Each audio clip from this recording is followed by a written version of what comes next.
யார் இந்த மாதையன் என்பதை நாம் வரலாறாக பார்க்கிற போது 1929களில் காவிரியில் குறுக்கே மேட்டூருக்கு அருகிலே இயல்பாக விவசாயம் வேட்டையாடுதல் என்கிற தொழிலில் ஈடுபட்டு கொண்டிருந்த அந்த குடும்பம் விவசாயம் செய்வதற்காகவே மாதையனை உருவாக்குகிறார் பூசிய முனுசாமி. வேட்டைக்காக வீரப்பனாரை உருவாக்குகிறார். வீரப்பனார் இந்த அளவுக்கு இன்றும் பேசுபொருளாக இருப்பதற்கு காரணமானவரே மாதையன் தான். ஆள் வாட்ட சாட்டமாய் அழகாய் அவ்வளவு கலரா இருப்பார். அவரை ஒரு மலை கிராமவாசி என்று சொல்லிவிட முடியாது, ஒரு காட்டு வாசி என்று சொல்லிவிட முடியாது. சிட்டியில பிறந்த ஒருத்தர் ஒரு அழகியல் பதுமையாக ஒரு ரேஞ்சரே காட்டுக்குள்ள வச்சு போட்டான். யார் அவன் அந்த வீரப்பன் அப்படிங்கிறது தமிழ்நாடு சட்டசபையிலேயே எதிரொலிக்குது. ரெண்டு அரசாங்கத்திலுமே கேட்கறாங்க, அரசு அதிகாரியை கொள்ற அளவுக்கு யாருக்கு தைரியம் இருக்கு அப்படின்னு சொல்லிட்டு அதற்கு பிறகு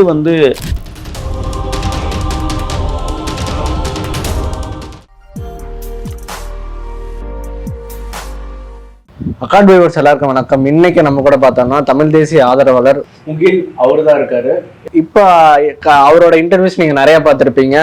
வீரப்பன் அவர்கள் பத்தி அவர் தொடர்ந்து பல்வேறு சுவாரஸ்யமான விஷயங்கள் பேசிட்டு இருக்காரு. அவரோட நண்பர்கள் பத்தியும் சரி, அவரோட சொந்தக்காரங்க பத்தியும் சரி நிறைய விஷயங்கள் பேசியிருப்பாரு. அந்த வகையில இந்த நேர்காணலையும் பல்வேறு சுவாரஸ்யமான விஷயங்கள் பேசி தெரிஞ்சுக்க போறோம். வாங்க பேசலாம் சார். வணக்கம் சார். வணக்கம். எப்படி இருக்கீங்க சார்? நலமா இருக்கேன். நான் முன்னாடியே சொன்ன மாதிரி தான் சார், நீங்க வீரப்பன் அவர்களை பத்தி நிறைய சுவாரஸ்யமான விஷயங்கள் சொல்லியிருக்கீங்க. நண்பர்கள் பத்தி, உறவினர்கள் பத்தி நிறைய சொல்லியிருக்கீங்க. இந்த வகையில இந்த நேர்காணல்ல அவரோட ஃப்ரெண்டை பார்க்க போறோமா இல்ல உறவினர்கள் பார்க்க போறோமா, யாரை பார்க்க போறோம்? வீரப்பனார் என்கிற சந்தன காட்டின் மகத்தான போர் மறவர் வீரப்பனார் அவர்களுடைய உற்ற சகோதரர், மூத்தவர். கூசே முனுசாமிக்கு பிறந்த மூத்த மகன் மாதையனை பற்றி தான் நாம் இப்போ பேச இருக்கிறோம். யார் இந்த மாதையன் என்பதை நாம் வரலாறாக பார்க்கிற போது 1929களில் காவிரியில் குறுக்கே மேட்டூருக்கு அருகிலே அணைகள் கட்டப்படுகிற போது கிட்டத்தட்ட 65க்கும் மேற்பட்ட கிராமங்கள் அப்புறப்படுத்தப்படுகிறது. அப்படி அப்புறப்படுத்தப்பட்ட கிராமங்களில் காவேரிபுரம், பெரியதண்டா, சின்னதண்டா, நாயக்கந்தண்டா, நீதிபுரம், கோட்டையூர், கோவிந்தப்பாடி, தார்காடு என்று பல கிராமங்கள் அங்கிருந்து வெளியேறியது. அப்படி வெளியேறிய கிராமத்தவர்கள் ஆங்காங்கே அந்த கிராம பெயர்களை சூட்டி அங்கங்கே அவர்கள் வாழ்விடமாக அமைத்துக் கொண்டார்கள். ஒரு சில பேர் கால்நடையாக நடந்து கர்நாடக மாநிலம் காவிரி கரையின் மேற்கு புறத்தில் போய் குடியமர்த்தினார்கள். அப்படிப்பட்ட குடியமர்த்திய கிராமம்தான் கோபிநத்தம் செங்கப்பாடி என்கிற 2 சின்ன கிராமங்கள். அருகிலே இருக்கிற கிராமம் கோட்டையூர் என்கிற கிராமம். சமதள காடுகளாக இருந்ததை மக்கள் விவசாய நிலங்களாக மாற்றுவதற்கு பல்வேறு உழைப்புகளை அங்கே செலுத்தினார்கள். மாதேஸ்வரம் மலையை உள்ளிட்ட 27 மலைத்தொடர்களின் நீர் ஆதாரங்கள் ஒரு ஓடையில் ஊர்ந்து வருகிற போது அது காவிரி ஆற்றில் கலக்கிறது. அதை காவிரி ஆற்றில் கலக்காமல் விவசாயத்திற்கு ஏதுவான ஒரு விடயமாக பாதுகாக்க வேண்டும் என்று கருதிய கர்நாடக அரசு ஒரு அணையை, தடுப்பணையை கட்டி கோபிநத்தம், செங்கப்பாடி, கோட்டையூர் மக்களுக்கு வாழ்வாதாரமாக அமைத்து கொடுத்தது. அந்த வகையில் கூசே முனுசாமி குடும்பமும் அப்படித்தான் கோபிநத்தத்திலே விவசாய வேலைகளை செய்து வந்தார்கள். நூற்றுக்கணக்கான குடும்பங்கள், வன்னியர், செட்டியார், லம்பாடிகள், பறையர் என்று பலதரப்பட்ட மக்கள் வாழ்கிற இடமாக கோபிநத்தம் செங்கப்பாடி இன்றும் கண்கொள்ளா காட்சியாக மாதேஸ்வரன் மலையினுடைய கிழக்கு புறத்திலும் காவிரிக்கரையினுடைய மேற்கு புறத்திலும் அமைந்திருக்கிற அற்புதமான ஒரு கிராமம். இந்த கிராமத்தில் வேட்டையாடுவதை மூலதனமாக வைத்திருந்தார்கள். வீட்டுக்கு ஒரு துப்பாக்கி எப்போதுமே இருக்கும். ஏன்னா கொடிய மிருகங்கள் எளிதாக வந்து கிராமத்தை நாசப்படுத்தி விடும் என்று கருதிய மக்கள் வீட்டுக்கு ஒரு துப்பாக்கியை தாங்களே தயார்படுத்தி வைத்துக் கொள்வார்கள் பாதுகாப்பிற்காக. அப்படித்தான் கூசே முனுசாமியும் தன் குடும்பத்தில் ஒரு துப்பாக்கியை வைத்துக் கொண்டு வேட்டையாடுகிற வேலையிலே அவர் ஈடுபட்டிருந்தார். அவருக்கு மொத்தம் 5 பிள்ளைங்க. கூசே முனுசாமிக்கு மூத்தவர் பேர் தான் மாதையன். இப்ப அவரை பத்தி தான் நம்ம அதற்கு அடுத்து வீரப்பனார், அதுக்கப்புறம் தங்கம்மா, அதுக்கப்புறம் அர்ஜுனன், மாரியம்மாள் என்று 5 பிள்ளைகளை அவர் பெற்றுக்கிறார். பொண்ணு தாய் என்கிற அந்த தாயிடம் இயல்பாக விவசாயம் வேட்டையாடுதல் என்கிற தொழிலில் ஈடுபட்டு கொண்டிருந்த அந்த குடும்பம் விவசாயம் செய்வதற்காகவே மாதையனை உருவாக்குகிறார் பூசிய முனுசாமி. வேட்டைக்காக வீரப்பனாரை உருவாக்குகிறார். வேட்டை எப்படி நடந்தது என்பதை பற்றி பல காணொலிகளில் பேசினார். விவசாயம் எப்படி நடந்தது அப்படிங்கிறத பற்றி தான் இன்னைக்கு மாதையனுக்கும் விவசாயத்திற்குமான உறவு என்ன, எப்படி வீரப்பனாரை அவர் பக்குவப்படுத்தினார், வீரப்பனார் இந்த அளவுக்கு இன்றும் பேசுபொருளாக இருப்பதற்கு காரணமானவரே மாதையன் தான். அதற்கு என்ன பொருள் என்றால், பூசே முனுசாமியானவர் காடுகளுக்குள் வேட்டைக்கு செல்கிற போதெல்லாம் வீரப்பனாரை அழைத்து செல்வதை வழக்கமாக வைத்திருந்தார். கூடவே தம்பி அர்ஜுனன் சின்ன வயது குழந்தையாக இருக்கிற காரணத்தால் அவரை விட்டு வீரப்பனாரை 13 வயதில் அழைத்து செல்கிறார். அப்பொழுது 1949 பிப்ரவரி மாதங்களில் தான் மாதையன் பிறந்திருக்கிறார். ஒரு 15 வயசு அப்படிங்கும்போது ஒரு பொறுப்புள்ள வயசை அவர் தொடுகிறார். வேட்டைக்கு சென்ற வீரப்பன் அந்த தொழிலை பார்க்கிறார். அவர் போயிட்டு வேட்டையாடி கிடைக்கிற விலங்குகளை கொண்டு வந்து கரியை உரித்து மாமிசங்களை விற்பனை செய்கிற வேலையை செய்வது. ஆனால் மாதையன் அதில் ஈடுபடல், வேட்டைக்கு போறதில்லை. காணி நிலத்தில் இருப்பதை உழுது விவசாயம் செய்து அதிலிருந்து கிடைக்கக்கூடிய பொருளை வைத்து தன்னுடைய குடும்ப ஆதாரத்தை பெருக்கிக் கொண்டார்கள். குறிப்பாக ராகி, கேழ்வரகை அங்கே ராகி என்று சொல்வார்கள், சோளம், வேர்க்கடலை, இந்த மாதிரி பயிரிடக்கூடிய நிலம். ஏன்னா செம்மண் நிறப்பகுதி அது. அப்படித்தான் இருந்த காணி நிலத்தில் விவசாயம் செய்து வந்த மாதையன் பிறகு என்ன செய்கிறார் என்றால், பெரும் விவசாயம் செய்வதற்கு ஆசைப்பட்ட போது தாசரி செட்டியார் என்கிற ஒருவருடைய நிலங்களை வந்து குத்தகைக்காக அவர் வாங்கி ஒரு 10 ஏக்கருக்கு மேற்பட்ட நிலங்களை போடுகிறார். இந்த தாசரி செட்டியாருடைய கள்ள பொண்டாட்டியாக வைத்திருந்தது கோட்டையூர் பங்காளினுடைய ஒரு தாய். அவங்க என்ன பண்றாங்கன்னா, தனக்குத்தான் அந்த சொத்து எல்லாம் தானமா கொடுப்பாரு, தனக்குத்தான் அதை வாடகை கொடுப்பாரு, நம்ம போட்டு நம்ம விவசாயம் பண்ணி பொழைச்சிக்கலாம் அப்படின்னு சொல்லி இருந்த நேரத்துல மாதையின் உள்ளே குறுக்கிட்டு தாசரி செட்டியாரின் மனநிலையை மாற்றி அந்த நிலங்களை இவர் வந்து போட ஆரம்பிச்சார். இதுல ஒரு பெரிய பிரச்சனை உருவானதுல தான் கோட்டையூர் பங்காளிகளான தங்கவேலு மாதையன் வகைராக்கள் வந்து மாதையனை வந்து பல கட்டமாக கொள்வதற்கு முயற்சி செய்கிறார்கள். அதற்கு இடையூறாக வீரப்பனார் இருந்தார் அப்படிங்கிறதுக்காக வீரப்பனாரையும் அவர்கள் போட வேண்டும் என்று கருதிய சூழலில் தான் வீரப்பனார் வேட்டையாடுவதில் மிக நுணுக்கத்தை தன் தந்தையிடமிருந்து கற்றுக்கொண்டிருந்தாலும் கூட சேவிக்கவுண்டரிடத்திலே அதிநவீனத்துவமான துப்பாக்கிகளை கையாளுகிற பயிற்சியும் வீரப்பனார் கற்று தெரிந்திருந்தார்.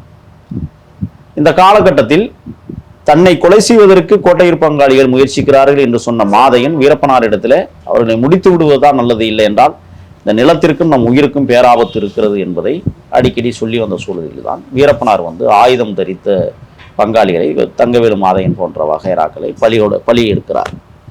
பிரச்சனை தாசரி செட்டியாரிடமிருந்து தான் உருவாகிறது.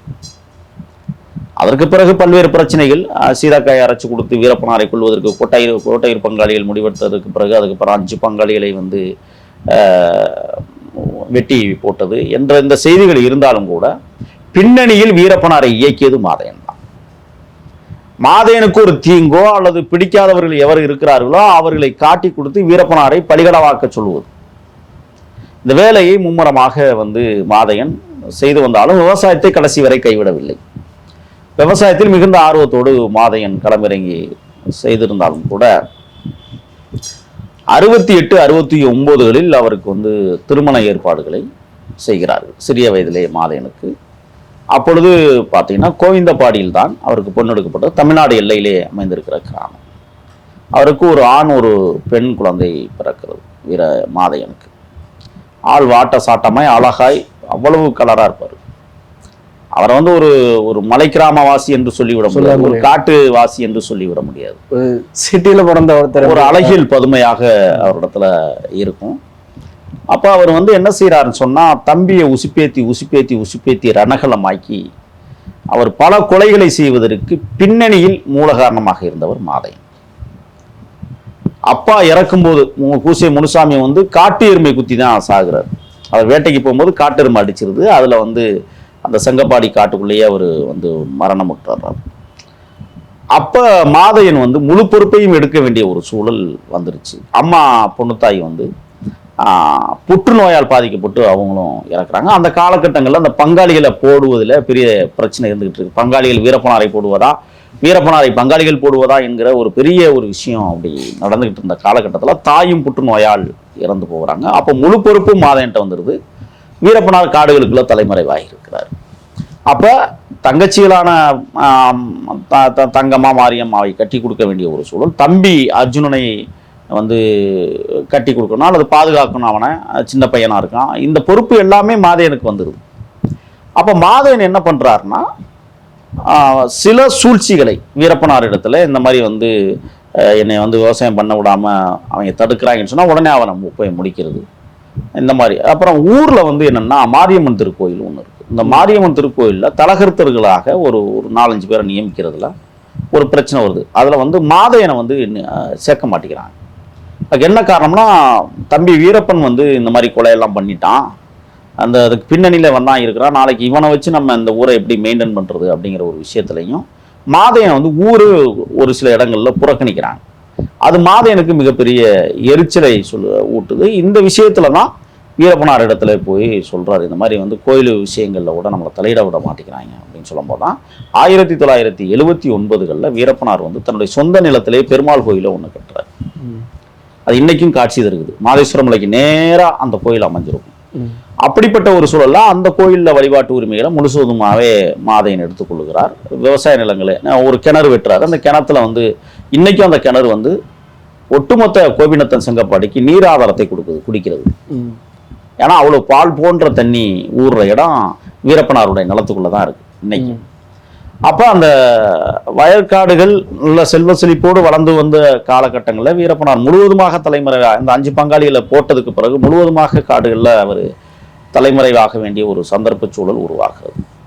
இந்த சூழலில் தம்பியை பாதுகாக்க வேண்டும், காட்டுக்குள்ள இருக்கிற வீரப்பனாரை பாதுகாக்க வேண்டும் என்பதற்காகவே அந்த காலகட்டங்களில் கர்நாடக மாநிலம் மைசூர் மாவட்டம் ஹன்னூர் தொகுதியில் வந்து காங்கிரஸ் சார்பில் வந்து ராஜுகவுடாவும் ஐக்கிய ஜனதாதளம் சார்பிலே நாகப்பாவும் போட்டியிடுகிற போது மாதையன் வந்து வீரப்பனார் இடத்துல கேட்டு விட்டு காங்கிரஸ் கட்சியை சேர்ந்த ராஜுகவுடாவுக்கு ஆதரவு தெரிவித்து தன் தம்பியை இதன் மூலமாக பாதுகாத்துக் கொள்ள முடியும் என்று கருதுகிறார் மாதையன். ஒரு அரசியல் சப்போர்ட் உங்களுக்கு தேவைப்படும். அப்பதான் நம்ம உயிருக்கு பாதுகாப்பு இருக்கும், எதுவும் நடக்காது அப்படிங்கிற ஒரு விஷயம். அப்ப அந்த காலகட்டங்கள்ல தேர்தல் நடக்கிற போது ராஜுகவுடாவை வந்து வீரப்பனார் குடும்பம் குறிப்பாக மாதையன் ஆதரிக்கிறார். வீரப்பனார் வந்து மாதேஸ்வரம் மலையை சுற்றி இருக்கிற பல கிராமங்கள், ஒடுக்காப்பள்ளம், ஆரோக்கியபுரம், இந்த மாதிரி இடங்கள்ல எல்லாம் போய் வாக்குகள் கேட்டு ராஜுகவுடாவை அபரிமிதமான வாக்குகள் வித்தியாசத்துல வெற்றி பெற வைக்கிறாங்க.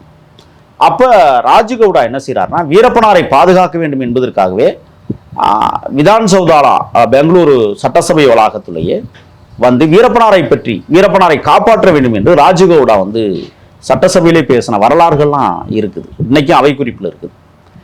அப்ப ஒரு பாசப்படைப்போடு காங்கிரஸ் கட்சிக்கும் வீரப்பனார் குடும்பத்திற்கும் ஒரு நெருங்கிய உறவை உருவாக்கியவர் மாதையன். தன் தம்பியை பாதுகாப்பதற்காக மட்டுமல்ல, தன் குடும்பத்தையும் பாதுகாத்துக் கொள்ள வேண்டும் என்பதில். அப்பதான் வந்து நீங்க பாத்தீங்கன்னா இந்த தேர்தலில் வந்து ராஜுகவுடா வெற்றி பெற்றதற்கு பிறகு தோல்வியடைந்த நாகப்பா வந்து வீரப்பனையும் மாதையனையும் படிகடாவாக்கணும்னு துடிக்கிறாரு. அதுல வந்து கோட்டையூர் பங்காளிகளான ஐயந்துரை, தனபாலு, முத்துக்குமார் இவங்களெல்லாம் பயன்படுத்துறாரு.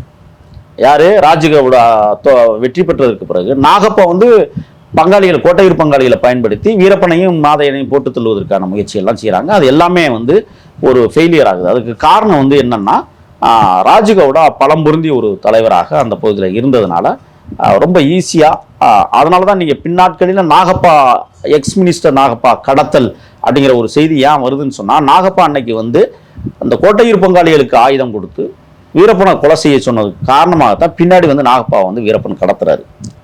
இது ஒரு பெரிய வரலாறு இருக்கு இதுக்கு பின்னணியில. இந்த மாதிரி ஒரு விஷயங்கள் போய்கிட்டு இருக்கும் போதுதான் 1989 வந்து முதலாக தமிழ்நாட்டினுடைய உயர் அதிகாரி, அதாவது ரேஞ்சர் என்று சொல்லக்கூடிய சிதம்பரம் நாதனா வந்து கோபிச்செட்டிப்பாளையம் தொகுதி பங்களாபுதூர் காவல் நிலைய சரக எல்லைக்குட்பட்ட குண்டேரிப்பள்ளம் என்கிற இடத்துல வந்து சந்தனக்கட்டைகளை பறிமுதல் செய்வதற்காக சென்ற டிஎஸ்பி சிதம்பரநாதன் வந்து 2 வண்டிகளை பிடிச்சி அதில் இருந்த சந்தன மரங்களை எல்லாம் வந்து பறிமுதல் செய்து கொண்டிருக்கிற போது வீரப்பனாருக்கு இந்த தகவல் கிடைத்து வீரப்பனாருடைய தளபதிகளே வந்து சிதம்பரநாதனோடு சண்டையிட்டு கொண்டிருக்கிற போது அதில் சிதம்பரநாதன் வீரப்பனாருடைய கூட்டாளிகள் 2 கொன்று விட உடனே அதற்கு எதிர் வினையாகத்தான் வந்து அந்த குண்டேரிப்பள்ளம் பக்கத்துல வந்து வீரப்பனார் வந்து ரேஞ்சர் சிதம்பரநாதனை சுட்டு கொண்டாடுறாரு. இது ஒரு பெரிய அதிர்வலையை உருவாக்குது. ஒரு ரேஞ்சரே காட்டுக்குள்ள வச்சு போட்டான், யார் அவன் அந்த வீரப்பன் அப்படிங்கிறது தமிழ்நாடு சட்டசபையிலேயே எதிரொலிக்குது. 2 அரசாங்கத்திலுமே கேட்கறாங்க, ஒரு அரசு அதிகாரியை கொள்ற அளவுக்கு யாருக்கு தைரியம் இருக்கு அப்படின்னு சொல்லிட்டு. அதற்கு பிறகு வந்து